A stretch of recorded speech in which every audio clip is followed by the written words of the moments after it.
Well, as you can see, our work is focused on the discovery of cyclic peptides or cyclic small proteins from either plants or animals, as I've indicated here. And what we do is we determine the three-dimensional structures of these novel proteins and then use that information in a drug design program to utilise these proteins for drug design applications. So just to remind you, peptides are small proteins and they're basically chains of amino acids. They're called amino acids because they have an amino end and an acid end, and the head and the tail joint to the next one and basically form the protein chain. I've just shown 3 amino acids here using the one-letter code, G for glycine, L for leucine and P for proline, and they all link together to form these long sequences of amino acids that are basically proteins. Now, the sequence of that protein effectively encodes what's going to be the three-dimensional shape. So proteins fold up into complex three-dimensional shapes, and it's that shape that determines the function of the protein. So here's a typical protein folded up, but you'll see that it still has an amino end and an acid end. And the particular proteins that we work on have a lot of cysteines in them. So these are disulfide-rich proteins, and cysteine is a special amino acid that's able to cross-link with another cysteine to form these yellow disulfide bonds that stabilise the protein. So the feature of the proteins we work on is that they're particularly stable. But as I said, they still have these ends, which tend to be target sites for enzymes called proteases, which cleave away and chop away at the protein and essentially degrade them. So our work is basically looking at, can we stabilise proteins by getting rid of these ends? And one way to do that would be to add one more peptide bond and join the amino group to the acid group and essentially make a circular protein. So our work is on re-engineering normal proteins to make them circular, but also seeing if nature had done this naturally and whether there might be naturally occurring circular proteins. When we started this work, there were no such known ribosomally synthesised circular proteins, but we've now shown that they're present in all kingdoms of life and they are ultra-stable special proteins that have no beginning or end, essentially. So that's the sort of the background to our work. I'll just ask you to remember this particular shape. It'll become relevant in a moment or two of this little protein complex here. Our favourite family of proteins we discovered about 15 years ago are called cyclotides. These are probably the largest, or these are the largest known family of circular proteins and probably amongst the largest known family of plant proteins, full stop. We think that there'll be 50 or 60,000 proteins in this family by the time we're finished. They're only around 30 amino acids in size. They have 6 cysteines that form this cross-linked pattern that I mentioned before. And they've got a wide range of biological activities. They're anti-HIV, antimicrobial, and a whole range of other interesting pharmaceutical activities are associated with them. Their natural function is actually as in natural insecticides in plants. So they occur in all parts of plants, in leaves, flowers, stems and roots. Basically, they're to protect the plant against insect pests. But we are sort of adapting them for pharmaceutical uses. And I've shown here the prototypical molecule, a molecule called Chelata B1, that because of those disulfide bonds folds up into this complex knotted three-dimensional shape that makes this protein virtually indestructible. So it's completely resistant to any proteases, most unusual for a protein. The way we got onto this work in the first place was just from some anecdotal reports from Indigenous medicine studies in Africa during the 1960s, where a Norwegian doctor, physician Lawrence Gran, went down to the Congo on a Red Cross relief effort. And while he was there, he noticed that when women went into labour in the local hospitals, that the childbirth process was very quick. And it turned out what they were doing was making a tea from this plant, Oldenlandia affinis, and then sipping the tea during labour, and it would act on the uterus and accelerate the childbirth process. He took some of this plant back to Norway and discovered that the active ingredient was a peptide, which he called Chelata B1, but at the time he couldn't characterise the structure with the technologies of the 1970s. We actually did the structure in the early 1990s, and this is the cyclic cysteine knot that I just mentioned to you. And as soon as I saw this, what was a completely unprecedented structure at the time, it explained to me why this molecule would withstand the boiling to make the tea in the first place and then withstand the oral ingestion. Most proteins would be completely broken down by either of those two steps. But this unusual structure allowed the protein to be stabilised. Anyway, Lawrence did a PhD on the topic, and this shows the front page of his PhD thesis from Oslo in 1973, where symbolically some women are giving some of this plant, Oldenlandia affinis, to a lady that looks like she's just given birth to a fairly large baby, so maybe she was pleased. pleased that the whole process was over with rather quickly. Anyway, it turned out that when we published this structure, at about the same time, a few other groups in the US discovered similar sequences, and we began to think that maybe this was a large family of proteins. So that was my excuse to travel around the world, digging up plants and seeing if we could screen and find other members of this family. So we visited many herbaria, looked at the pressed plant specimens and looked at the locality information, and then set off to see if we could find other members of what we thought might be a large family. So I'm sort of trying to learn botany at an advanced age. I'll just tell you about one field trip. This is our very first field trip in the mid-90s. I'm from Brisbane, and we read a herbarium report in the Queensland Herbarium about Oldenlandia corymbosa having been seen at the turn of last century around the Willowbank district, which is about 50 or 60 kilometres from Brisbane. So I hijacked the family one Sunday morning, and my wife Robin, who's here, and I should actually thank her for 35 years of putting up with this sort of thing. It's her birthday today as well, so thank you very much, along with the kids. And we travelled out to Willowbank. Unfortunately, it wasn't a very successful field trip because when we got there, we found that the place had been dug up and turned into a racetrack. And those with good memories will see that the shape of the protein was the same. So I took this as some sort of omen that this might be an interesting field to work on. And for those of you who don't believe me from this cartoon from the newspaper, this is actually right next to the RAAF Amberley Air Force Base. So I rang them up and said, could they take an aerial photo for me? And unbelievably, the next week they sent up an F-111. And this is the racetrack from 3,000 feet from an F-111. Anyway, we've now discovered many cyclotides, hundreds and hundreds of them. We think there'll be tens of thousands of them. They have this characteristic feature of wearing their greasy hydrophobic amino acids on their outside of their structure, which is most unusual again for proteins, and this allows them to interact with membranes, which probably explains why they can get through the gut into the bloodstream.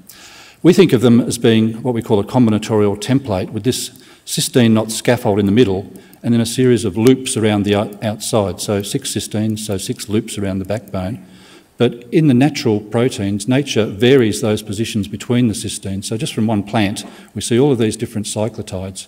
So nature's using this as a combinatorial template to target many pests at the same time. And so as chemists, we could redesign cyclotides to put whatever we like into these loops, possibly putting in a therapeutic epitope to use these ultra-stable proteins as a way of making peptides into drugs. You're probably aware people talk about peptides as being great drug leads, but often they fail as drugs because they get broken down in the body, but we have a way of stabilising them. So essentially what we're doing is taking a cyclic peptide, re-engineering it to put in a therapeutically useful sequence, and then testing that in an assay. Now this is where we come back to the racetrack analogy, because we found that if you looked at races, that the interesting things happen at the turns, and that's the same for proteins. So we do this grafting into the turn regions of proteins because they interact with other proteins. And we do this on this cyclotide family because they're stable, they're orally bioavailable. We've developed the chemistry to make these molecules at will now, and I like them particularly because they fill a gap in the current pharmaceutical industry. Most big pharma companies like small molecule drugs because they're cheap, easy to manufacture, and they're orally available. So they typically like things with molecular weight less than 500. On the other hand, these drugs are very non-specific. They don't hit their targets very specifically, so they have a lot of side effects. The biotech companies tend to go for proteins, insulins, growth factors and the like. They're much more specific, fewer side effects, but they're not orally available, so they need to be injected. But cyclotides fill this gap between the two areas, and so we're exploiting them for a whole range of new drug design applications to fill this gap. There's not time to go through the examples in detail, but we're basically applying them to applications in cancer, cardiovascular disease. Other groups have now picked up the idea and they've developed an inhibitor of foot and mouth disease virus.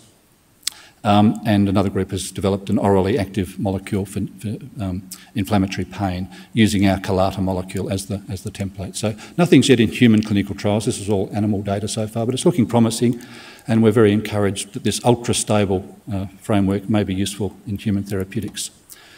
Just to finish, we've now taken what we've learned from nature with these naturally occurring cyclic peptides and said, well, what if we take other therapeutically useful proteins from animals, and in particular we work on animal venoms, and this is a conotoxin from a cone snail, and this had been proposed as a treatment for pain but again, not stable. So what we've done is said, well, naturally occurring circular proteins are stable. Could we re-engineer a toxin and put on a linker of amino acids to make it into a circular form that would be more stable? And we've done that in this molecule, which we call IMB-007. This is 150-fold more potent than gabapentin, which is the gold standard used in the clinic for neuropathic pain. So again, we're raising funds at the moment to try and get this into human clinical trials as a new approach to pain treatment using naturally occurring peptides. So I'll just finish by saying that basically we took discoveries from nature, we've tried to then re-engineer proteins and use them for therapeutic purposes. So it's an example of curiosity-driven research eventually coming up with a potentially useful application. Of course, there were many people involved in the work, and I'd just like to thank them all for all their great contributions over the many, many years, along with a wide range of collaborators and, of course, the funding bodies. And, of course, thank you to you for your attention. Thanks.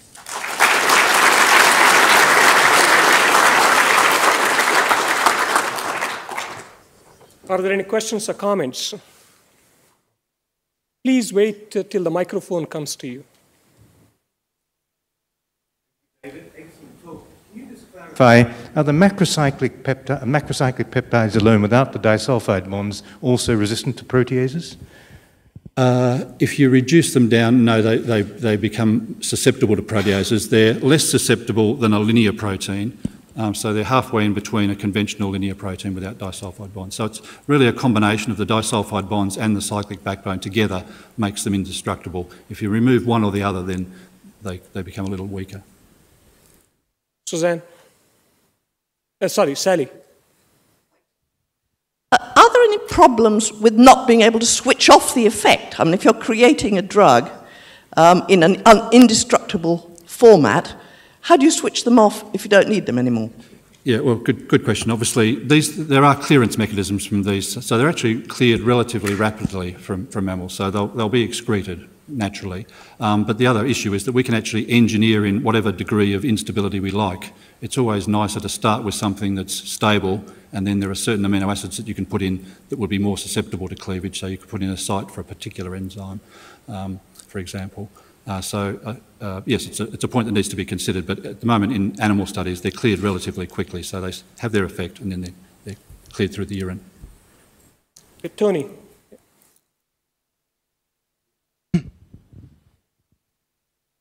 I suppose there would not be any of these cyclic proteins in foodstuffs because they'd be indigestible, is that correct? We've discovered them originally in the Rubiaceae, or the coffee family, the Violaceae, the violet family, but more recently we found examples of them in the Fabaceae, or in legumes. So they are in legumes, not legumes that humans eat, but some legumes that cattle eat. So I think that certainly if you have garnishings on salads in fancy restaurants, then you will have eaten cyclotides with the little viola plants that are there. Yeah, normally they would pass out without being digested. Yep. Suzanne. David, they're very exciting molecules, but I'm wondering what the scaffold is doing, because in your collata, that was the original one that was observed. Does it still have its uterine contraction properties? I mean, or have you designed something that's basically relatively neutral as your Yeah, again, a good question. So we can change any one of 9 amino acid residues on the framework, and it removes some of the natural activity. So it removes the uterotonic activity, for example, but retains the stability of the framework. So what we're doing is we're taking the concept of that protein, re-engineering something to get rid of the natural activity, and then putting in the desired activity. And sometimes those two things happen at the same time, because you remove a residue that's involved in the natural activity and you're replacing it with something else anyway. So. Okay, I think we're running out of time. I'll take one last question. Francis? My question's related to some of the others. I was wondering how long the loop could be before the enzyme cleaved it, basically. Yeah, so the largest loop that we've grafted into a framework is 26 amino acids. So we've taken the natural 30 amino acids, took out 4 and put in 26 new. So we've made it quite a bigger molecule. And once you start to get to that size, then the loops are a little bit floppy, and so they're starting to become susceptible to proteases. So we tend to see the technology as being applicable to taking out 4 amino acids and putting in 6 or 8 or 10, rather than putting in longer loops. Okay, could you please join me to thank Professor Craik for a very interesting talk?